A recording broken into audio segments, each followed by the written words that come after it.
Good day everyone! In this video, tuturuan ko po kayo kung paano mag-bill out. Tutukan natin ang mga hakbang upang matiyak na may patupad ito na maayos at epektibo. Bago tayo magsimula kung paano ang mag-bill out, talakayin natin kung anong purpose ng bill out para sa mobile order taking.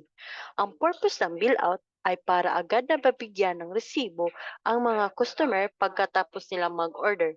Ito ay para sa mas mabilis at mas maayos na transaksyon para sa parehong negosyo at customer. So una, open natin yung MOT application natin or mobile order taking. So, andito na tayo sa order taking app. So, type natin yung account name, yung login username, tapos yung password natin. So, tap natin yung login. So, tap natin yung OK.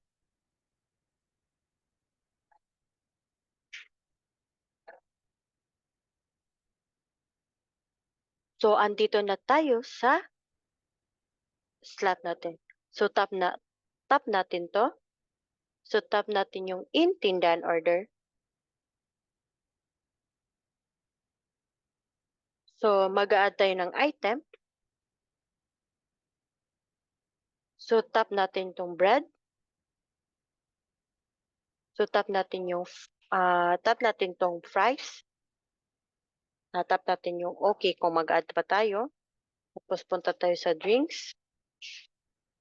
So, punta tayo sa orange juice. So, tap natin yung okay. Then, punta tayo sa stocks.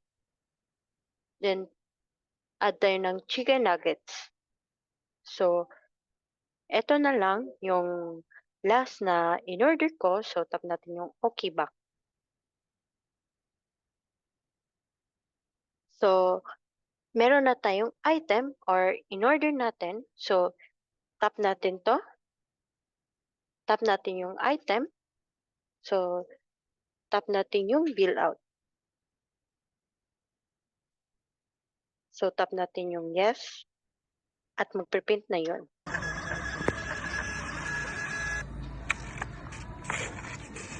Ito na po yung binil out natin.